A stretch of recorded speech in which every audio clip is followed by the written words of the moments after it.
Assalamualaikum warahmatullahi wabarakatuh. Nama saya Muhammad Zaki Ubaidillah Ma'ruf dari kelas A.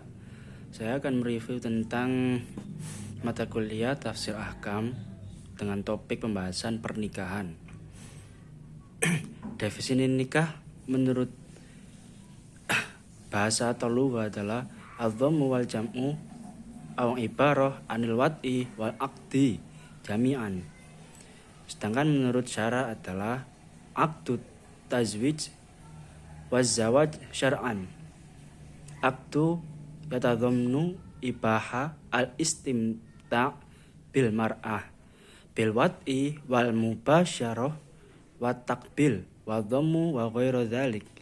Idza kanat al mar'ah ghairu mahrum binasabin aw ridhain aw sohrin. Di kalangan ulama usul berkembang 3 macam pendapat tentang arti nikah, yaitu 1. Nikah menurut arti aslinya adalah bersetubuh dan menurut arti majazi adalah akad, yang dengan akad ini menjadi halal hubungan kelamin antara pria dan wanita. Demikian menurut golongan Hanafi.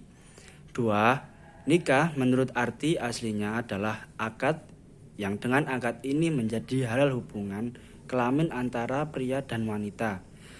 Sedangkan arti kiasannya adalah bersetubuh. Demikian adalah golongan Syafi'iyah. 3. Nikah mengandung kedua arti sekaligus, yaitu sebagai akad dan bersetubuh. Ini menurut Abu Qasim al-Zajjaj, Ibnu Hazm dan mazhab Hambali. Hukum dan dalil nikah.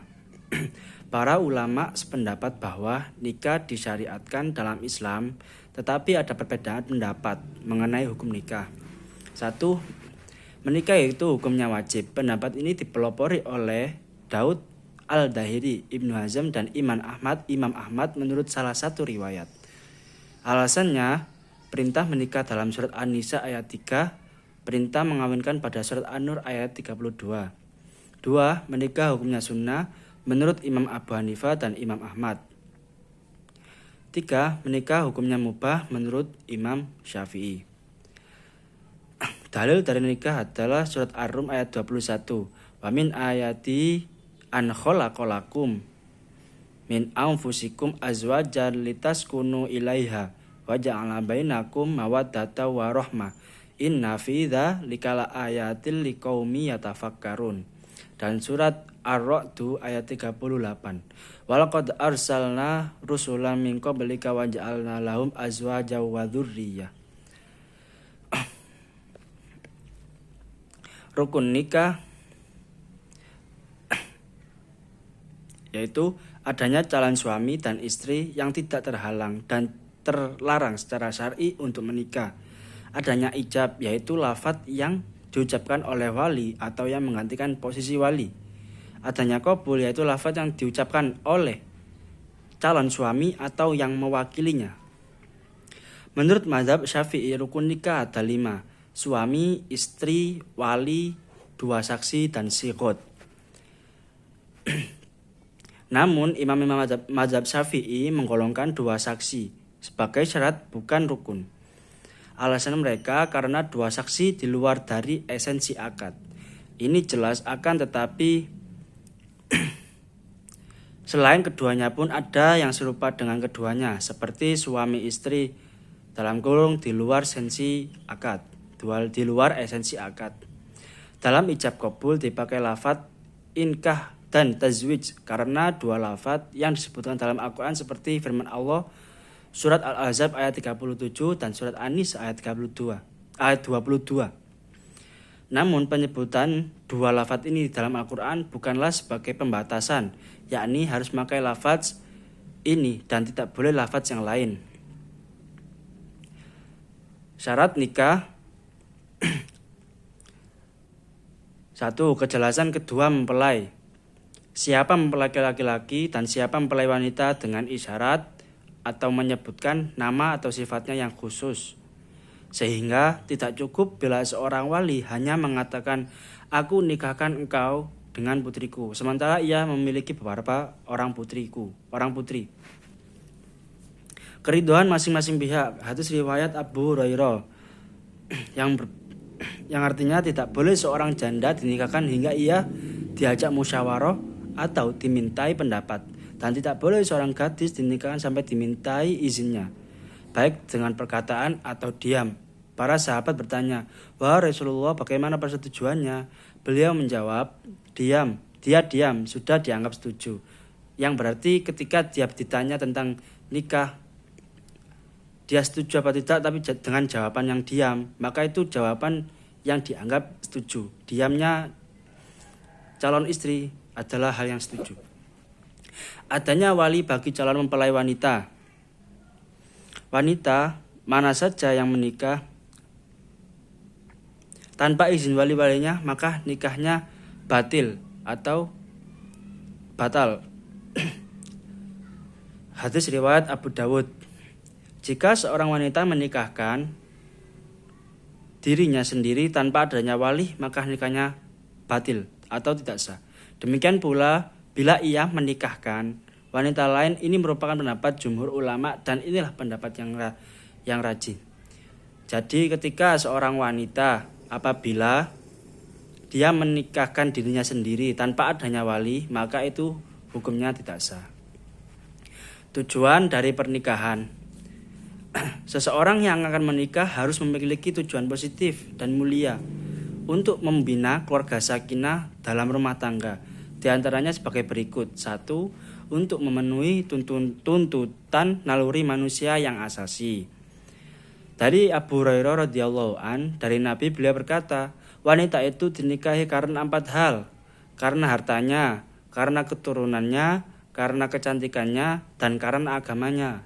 Maka pilihlah karena agamanya, niscaya kamu akan beruntung.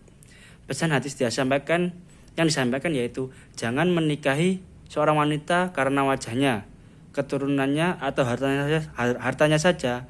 Namun carilah wanita yang mempunyai ilmu yang baik dan menerapkannya dalam kehidupan, karena wanita itu akan menjadi ibu bagi anak-anak Anda kelak.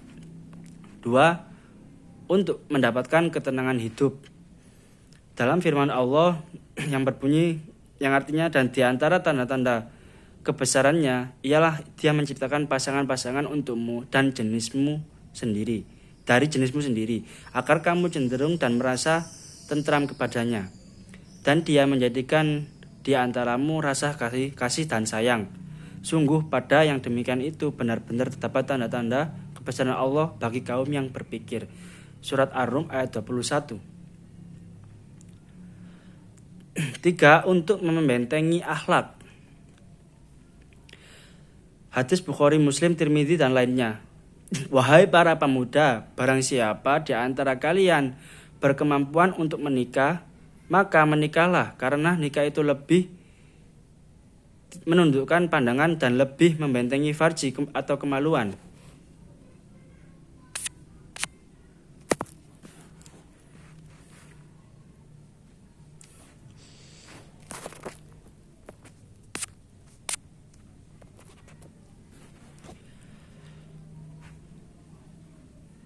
Dan barang siapa yang tidak mampu, maka hendaklah ia saum atau puasa, karena saum itu dapat membentengi dirinya.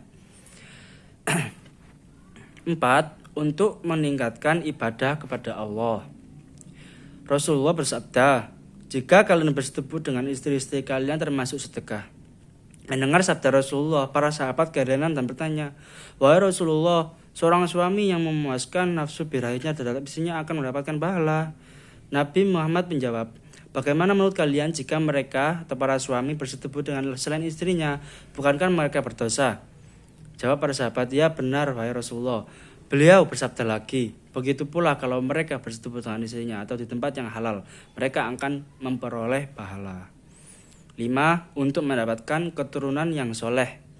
Allah berfirman, Allah telah menjadikan dari diri kamu itu pasangan suami istri dan menjadikan bagimu dari istri-istrimu itu anak-anak dan cucu-cucu, dan memberimu rezeki yang baik-baik. Maka mengapakah mereka beriman kepada yang batil dan mengingkari nikmat Allah? Wallahu ja'alakum min anfusikum azwaja wa ja'alakum min azwajikum banina wa hamada wa razaqakum minat thayyibat Afabil batili yu'minuna wa bi ni'matillahi hum yakfurun. 6. Untuk menegakkan rumah tangga yang islami. Dalam Al-Quran disebutkan bahwa Islam membenarkan adanya talak atau perceraian. Jika suami istri sudah tidak sanggup lagi mempertahankan keutuhan rumah tangga, firman Allah dalam surat Al-Baqarah ayat 229.